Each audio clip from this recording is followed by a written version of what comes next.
Hello students, in the previous lecture of English we saw the syllabus of English and started with the first story, that is The Portrait of a Lady, written by ch1 Singh. This story is an essay written by the author regarding his grandmother.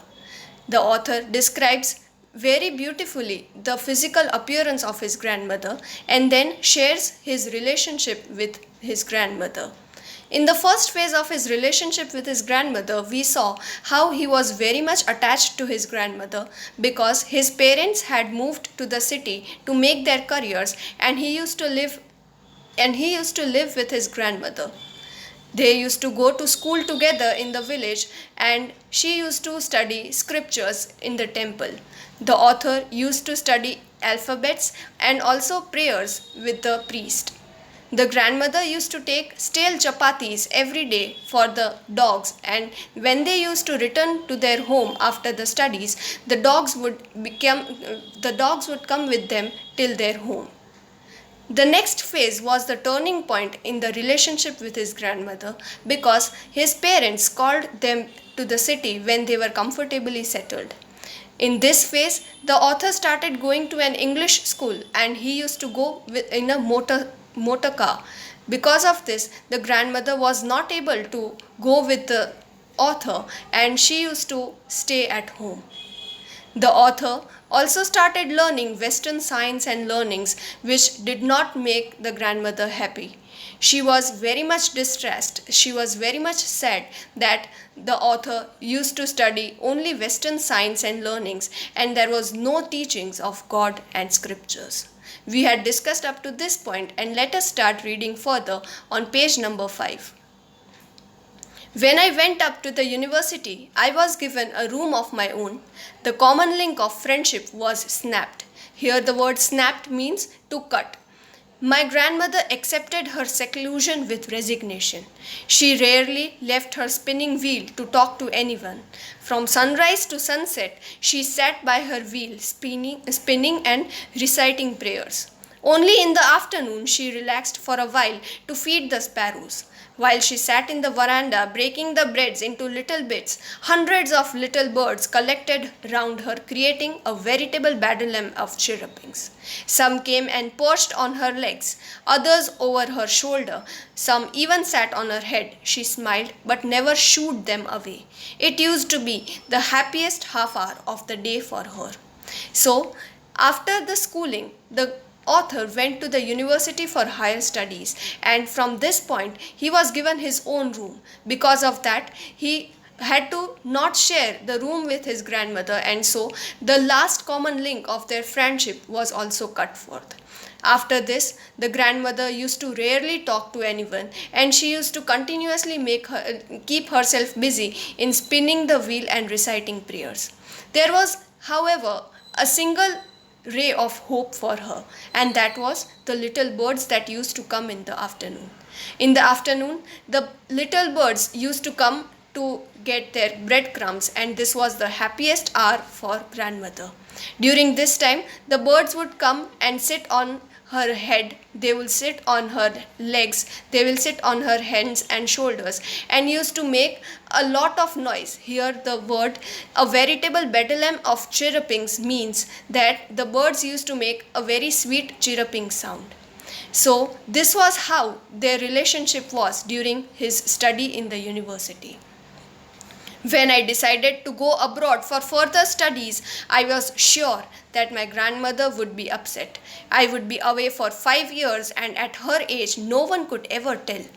But my grandmother could. She was not even sentimental. She came to leave me at the railway station but did not talk or show any emotion. Her lips moved in prayer. Her mind was lost in prayer. Her fingers were busy telling the beads of her rosary. Silently, she kissed my forehead, and when I left, I cherished the moist imprint as perhaps the last sign of physical contact between us. Now, after his university graduation, he went abroad for further studies, and now he was sure that grandmother would not be happy because he would be very away from her. from her. So, when the grandmother came to leave her to the railway station, he thought that his grandmother would be very emotional and sentimental. But to his surprise, the grandmother was not at all emotional. She was very busy telling the beads of her rosary and reciting prayers. She did not show any emotion, she was just emotionless. And when the author left, she just kissed her on the forehead and gave him a goodbye. The author felt as if this was the last physical contact because he was going to be away for 5 years and she was a very aged lady, and that is why maybe they might not meet when he comes back. But that was not so. After 5 years, I came back home and was met by her at the station. She did not look a day older, and she still had no time for words. And while she clasped me in her arms, I could hear the reciting of her prayers. Even on the first day of my arrival, her happiest moments were with her sparrows, whom she fed longer and with frivolous rebukes. So, to his surprise, when he came back after 5 years, his grandmother did not look even a day older. She was very fit and fine and healthy.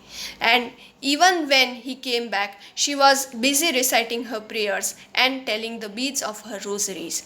Also, when he came back, we might think that she must be very happy to talk with the author, but that was not so. The happiest hour of that day also was feeding the sparrows and to give them frivolous rebukes. Here the word frivolous rebukes means to give them a short pat. In the evening, a change came over her. She did not pray. She collected the women of the neighborhood and got an old drum and started to sing. This was something very different because she had her routine of moving her spinning wheel and reciting her prayers, and in the afternoon she used to feed sparrows, but in the evening she made a change. She brought all the women from neighborhood, she brought an old drum and started to sing.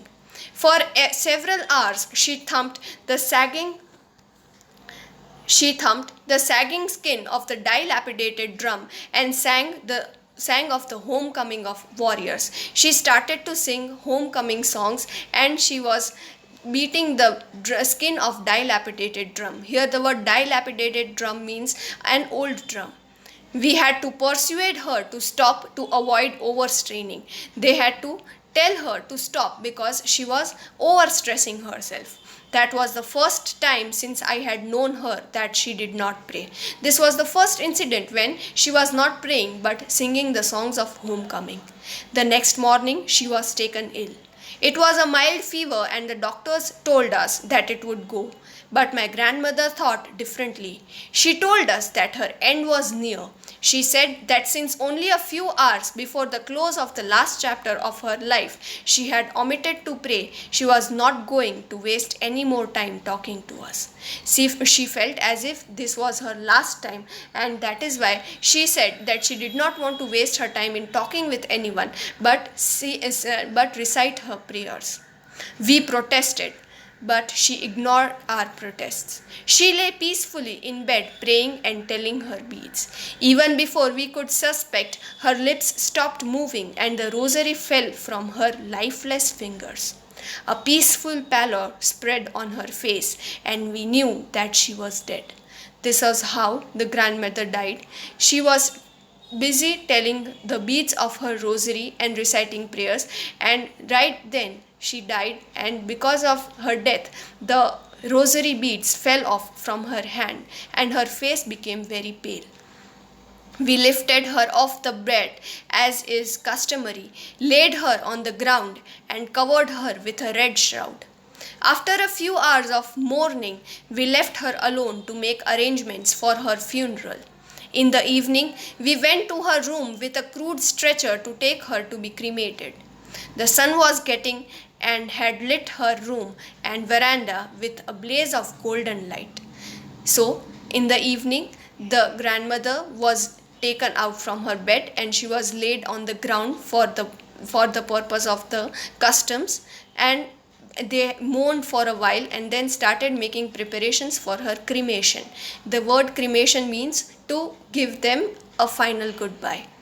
At this time, it was the time for sunset, and her whole room, the grandmother's room, was lit with the golden light of sun. We stopped halfway in the courtyard, all over the veranda, and in her room, right up to where she lay dead and stiff wrapped in the red shroud. Thousands of sparrows were scattered on the floor.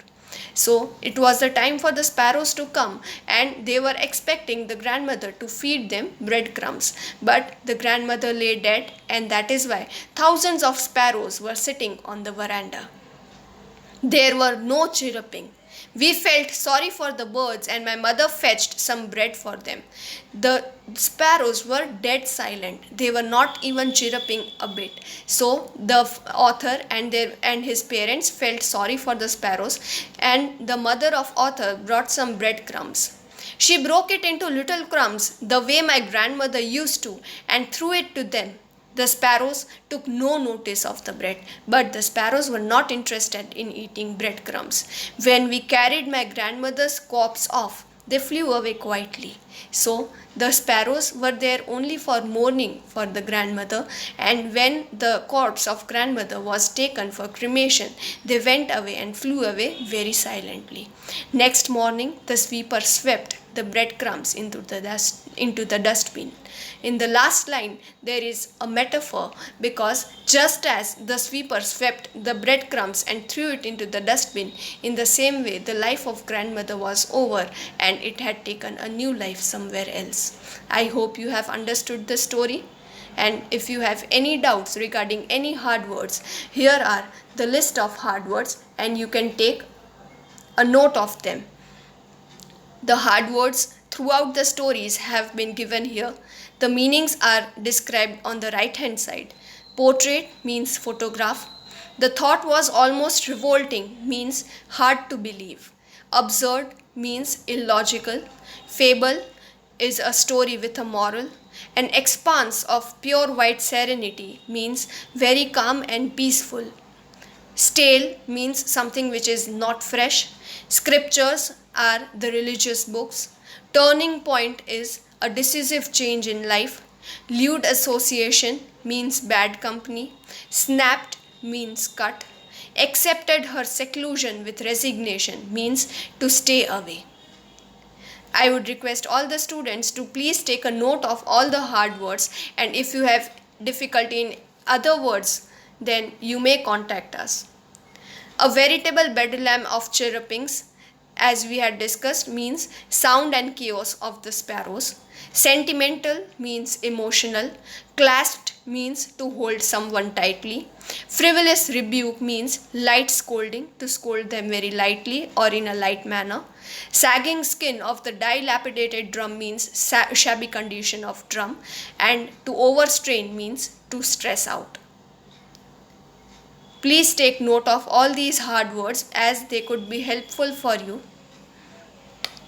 If you have difficulty in understanding words other than these, please contact us.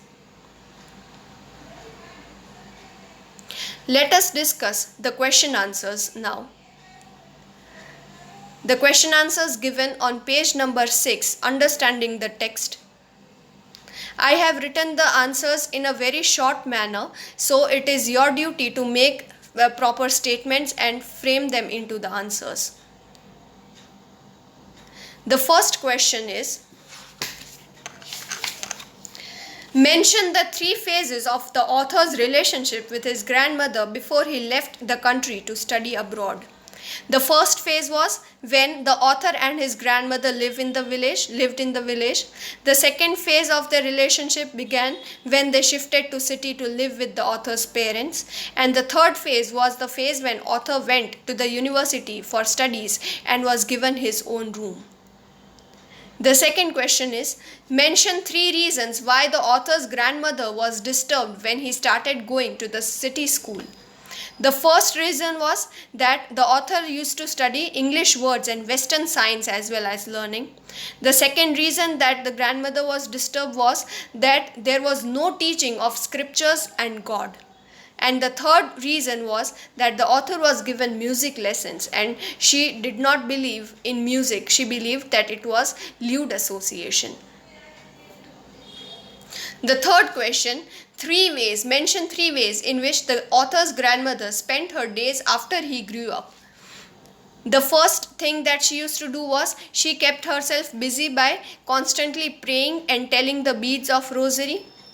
The second activity was she used to sit by her wheel and spin it continuously the whole day.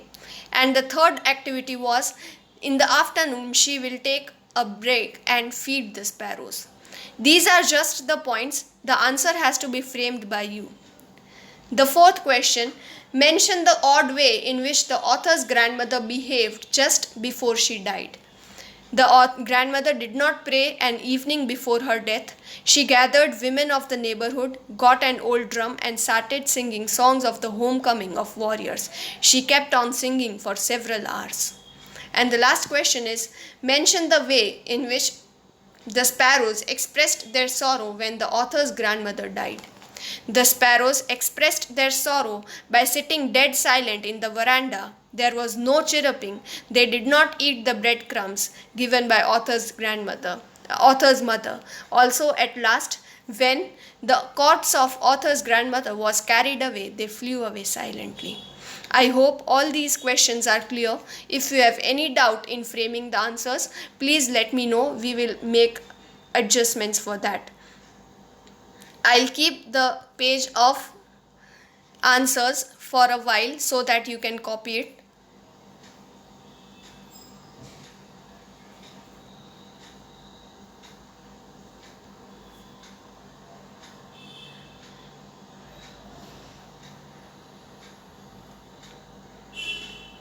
Alternatively, you can pause the video and write them down. I would request all the students to write these question answers and hard words as a part of homework and send them to me in a PDF form. I hope the first lesson, The Portrait of a Lady, is clear to all of you. If you have any doubts regarding the story, if you do not have understanding of any of the paragraphs, please let me know. Thank you. In the next session, we will be discussing the next chapter and we will be discussing poetry of that chapter. Till then, please prepare all your answers and send them as a homework in a PDF form. Thank you.